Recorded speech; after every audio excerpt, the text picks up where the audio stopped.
It was a long story. In one of the previous videos, I promised you that I'm gonna make a sweater out of these leftovers.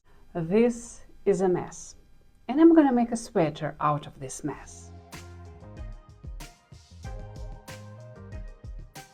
Guess what? I did. It wasn't easy. It's a long story, and I'm gonna tell it right now. So grab your coffee and let's get started.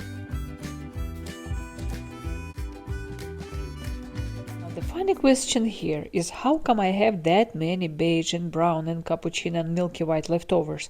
Does that mean that I have the whole bunch of sweaters in these colors? Because leftovers have to come from somewhere, from some completed project. Well, the funny part here is that I still have got nothing beige or brown or cappuccino or olive green, nothing of it to wear. The first project that I have some leftovers from is this crochet top.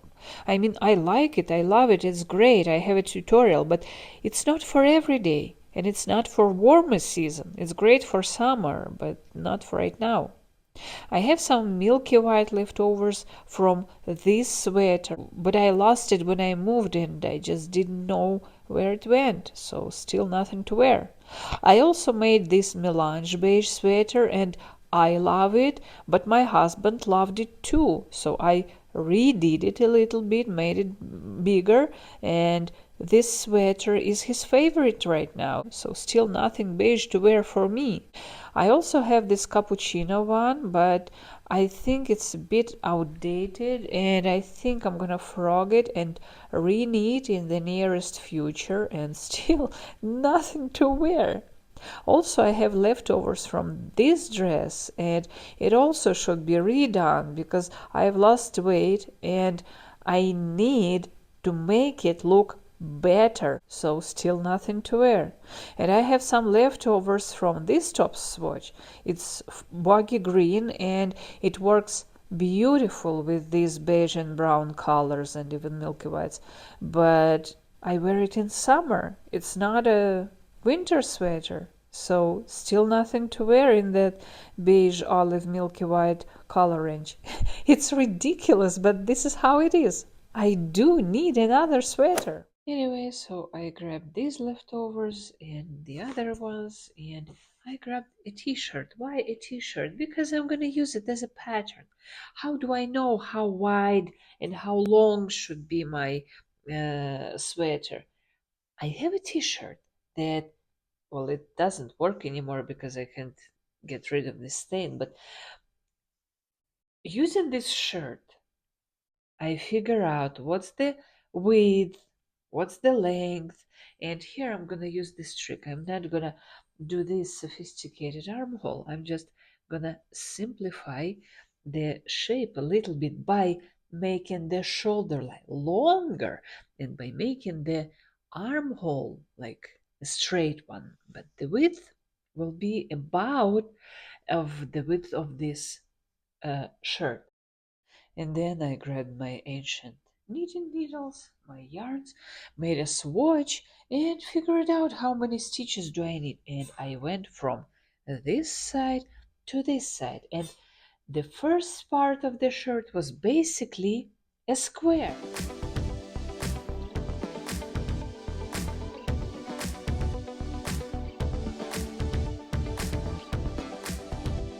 I went step by step, row by row, and finally the front part was done. I'm sorry for the gloves, my hands just don't look good right now. And I was filming like a lot. Everything that deals with this front part, tips and tricks, I filmed it as separate videos. How to make those melanges, I made a video. How to make this pearl stitches on the knit side, what's the trick when you choose grandma stitches as your main stitches, but when you have to make this element, it's the same. I explained it in a separate video.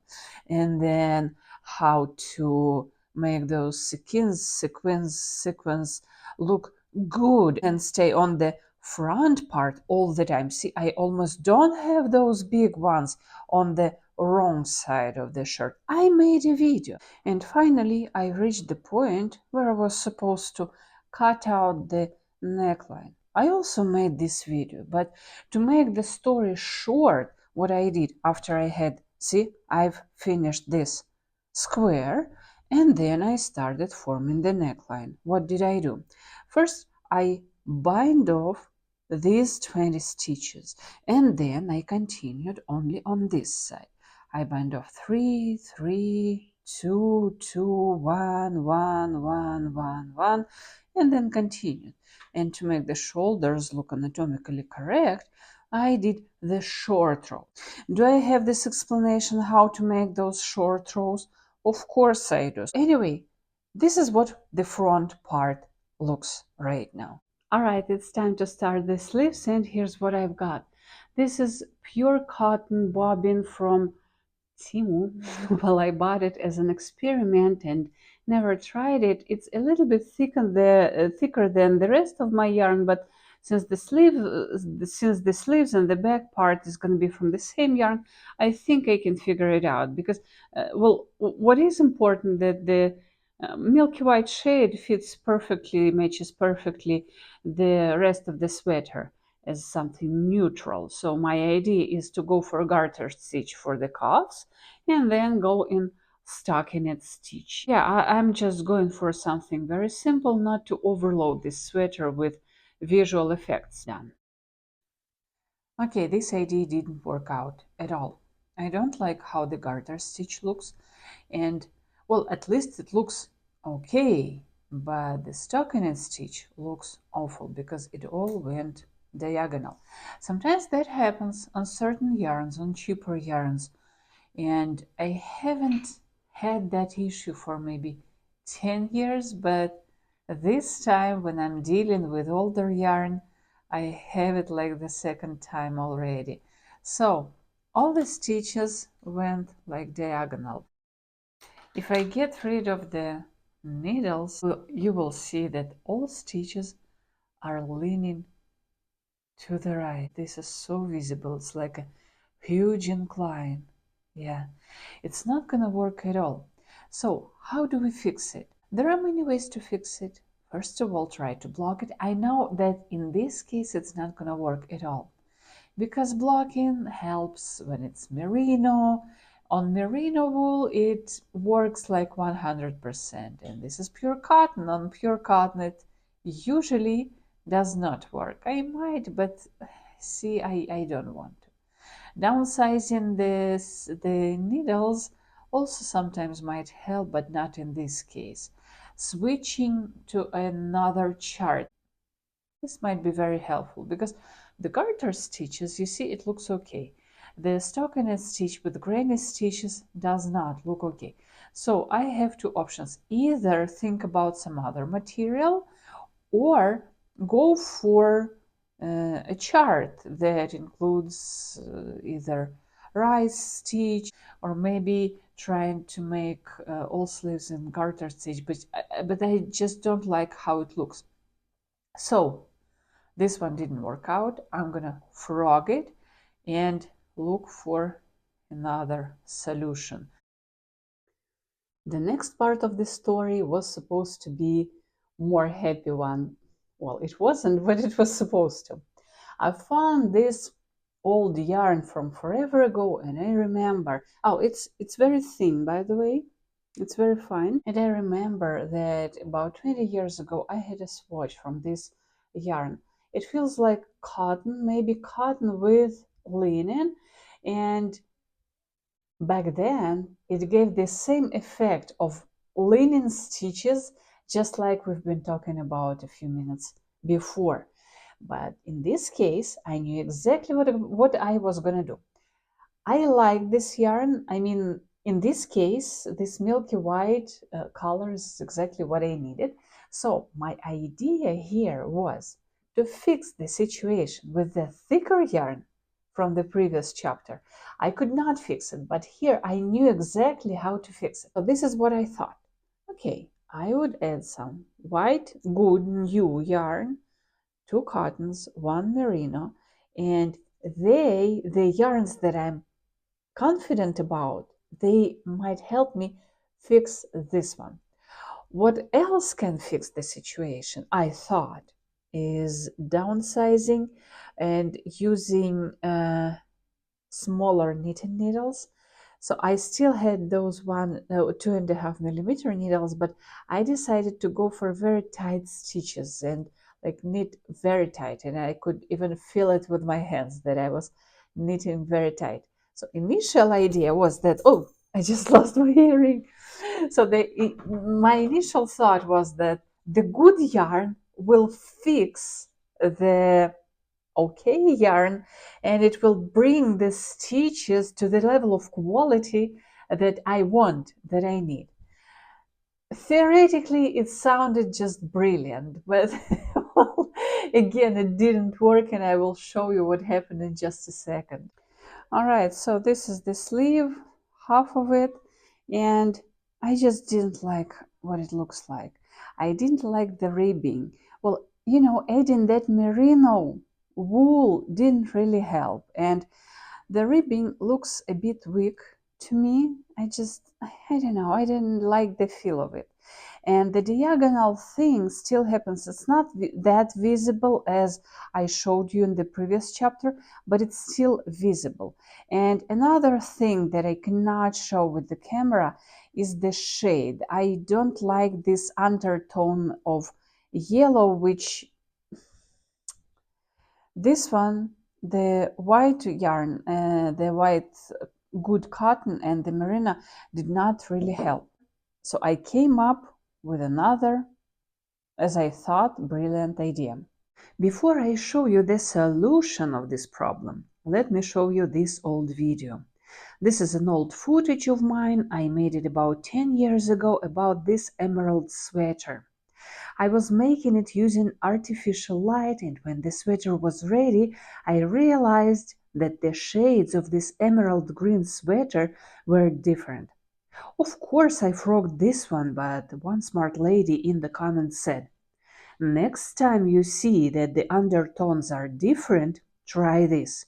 One row of one shade, one row of another shade, and just go row by row, one by one. So I used this advice in my current project, and this is what I did. So why do I mention that story with the emerald sweater? Because I used that advice right here. This is a sleeve, and this is my second try to make it, and finally I like it. And as you see, it has those little lines, and what exactly happens here is I've got that cotton, maybe cotton linen wool yarn that I didn't really like previously. I showed you that sleeve, and I paired it with some merino wool, and I also added some cotton to that merino, but still the main yarn there is merino. And by the way, this one is throw yarn. It will be frogged. You will not see this, and I will explain you a little bit later what I'm doing right here. It's not gonna stay like this. So anyway, I've got this 2x2 situation, 2 rows of cotton, 2 rows of merino, 2 cotton, 2 merino, 2 cotton, 2 merino. So since I saw that I didn't like that cotton thing, I decided, okay, if there's a mess, if that cotton creates a mess, I will enhance that mess by switching to merino. What it gave me, merino is a little bit softer than that old cotton. Usually the cottons that I use, those nice Italian cottons, they're really soft, they're really nice, but that old cotton, it wasn't that nice as I was expecting. Okay, so I had to pair it with something more soft, something nicer, and this merino gave that effect to me. So what I have right here, one, I mean, 2 rows of cotton, 2 rows of merino, two, two, two, two, and see, it goes on and on and on and on. And those kind of diagonal stitches that cotton gave us, they are kind of compensated by normal stitches from the merino wool. So it's almost like a chart. It's almost like it was done on purpose. So I really like this effect. And for right now, I made this sleeve really short, and I will see, do I want to make it longer? So if I see that the sleeve is not long enough, I'm gonna frog this throw yarn and make like a big cuff from the yarns that I have left on the front part. And for the back part, I used just the same approach. I went 2 by 2 rows, to one yarn to another, and just shifting from one yarn to another. And those lines, they're even visible, but I really don't care because it looks like it was done on purpose, and to me it looks good. So there's nothing to talk about in terms of the back part because I just use the t-shirt to fit the size, to fit the length, to see how wide I want it, and that's basically it. So yeah, I've done the back part too. All right, so it's time to show the result so far. It's not the result, of course. It's just the fitting, and it looks awful. So this is the front. This is the back part. They look okay, they fit okay, I guess. Please don't be scared. I'm using these needles. I was just too lazy to fix it with the needle and a piece of yarn, and I just stick the knitting needles to fix the seams to figure out how it looks. It just takes just a few seconds, and it's just me being lazy. Anyway, I'm thinking about those sleeves, and I'm not sure yet because I'm not sure if I want to frog them until here, or do I want to use the leftovers of the leftovers to do the cuffs and to make the sleeves longer. And I'm not sure if I even like the sleeves. So what I'm gonna do right now, I'm gonna fix the neckline, then the shoulders will go up a little bit. So I think I need to fix the neckline, do the treatment, do it beautifully, and then think about the sleeves. Maybe I will frog them and start over from here. Just, I don't know. I don't know. I will see what's going on. But yeah, so far, this is what it looks like. The front from the scrap yarns, the back is just plain milky white, and the sleeves are plain milky white. And we will see if I do the cuffs or not. So wish me luck. Well, before we move on and before I showed you the neckline treatment, I would like you to pay attention at these sweaters and these necklines. They look different, but the idea, the approach is always the same, is to hide the mess that is going on when you form the neckline inside this treatment. How does this happen? Well, my favorite way is to take your crochet hook, and you see this? These are half crochet stitches. And then I pick up the stitches. Of course, there are reductions, there are different rhythms of picking up those stitches, but the idea is the same, to go with your crochet hook around the neckline, either on the right side, like here, or on the wrong side, like right here. And then you pick up the stitches and you make this kind of doubled neckline so that you can fold and fix it either on the inside or on the outside. So I grabbed my crochet hook and I went all the way around my neckline and then started picking up the stitches. Well, in this case, I was picking up 4 and skipping one of those half crochets. And well, with my eyes full of tears, I made a tutorial on this treatment. Why is that? Well, I have to admit, this is not an easy task to do that treatment, and I honestly hate that. I'd rather knit three sweaters than do that treatment, but to me, it looks very, very nice and quite professional, and it involves switching the numbers of needles, and it involves concentration and a lot of time. But well, you see, this is like half of the result.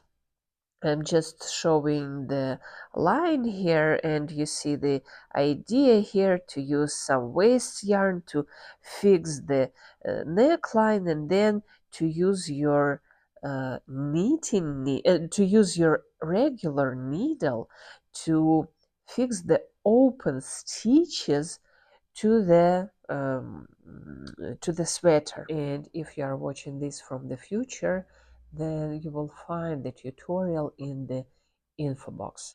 And the magic of video editing shows you the final result. To me, it looks pretty good, and I love the moment when the waste yarn goes off and all the stitches take their places.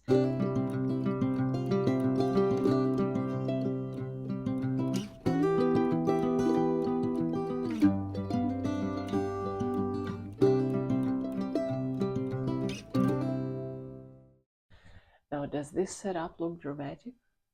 Because it should, because I'm giving up. I just don't like the sleeves at all. I took a minute to think about it, and I just realized that I don't like the shape. I don't like how narrow it is, and I just don't like the feel of it. You know, it's an old yarn, and the idea of pairing two yarns, it was okay, but it's just not exactly what I wanted, not what I'm satisfied 100% with. So I decided to go for a vest because, you know, my wardrobe still allows me to do that, because I have things to wear underneath, and it even gives me more freedom of choice of layering, rather than making a sweater. I mean, probably I'm too weak. Probably I'm too nervous and too unhappy about the outcome of the project. I mean, I love the project. I just don't like the sleeves. So I think I'm gonna stop right now and just close the shoulder lines, make the treatment just like I did for the neckline, and yeah, it's gonna be it.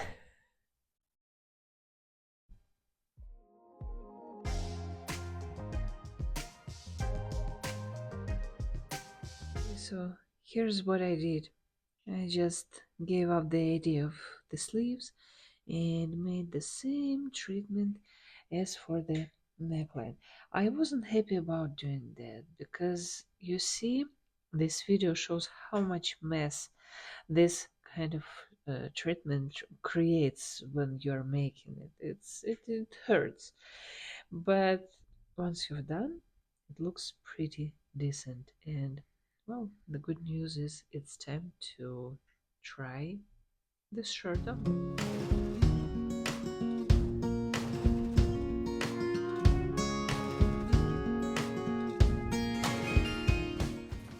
And it's time to reveal the result. I'm pretty happy how it worked out, and especially I'm happy that I didn't make those sleeves, because I like how the armholes are treated, I like how they look, how they fit, and yeah, this sleeveless shirt or vest goes pretty much with everything in my wardrobe I was supposed to wear it with my jackets. And in terms of color, in terms of style, I borrowed this jacket from my husband. He said that it looks a little bit masculine, but I think it still looks trendy. Let me know what you think about this one. And with this amount of glitter and bliss and shine all around the city, this vest or sleeveless shirt looks pretty much okay and even casual, because it's the holiday season almost, and I think it looks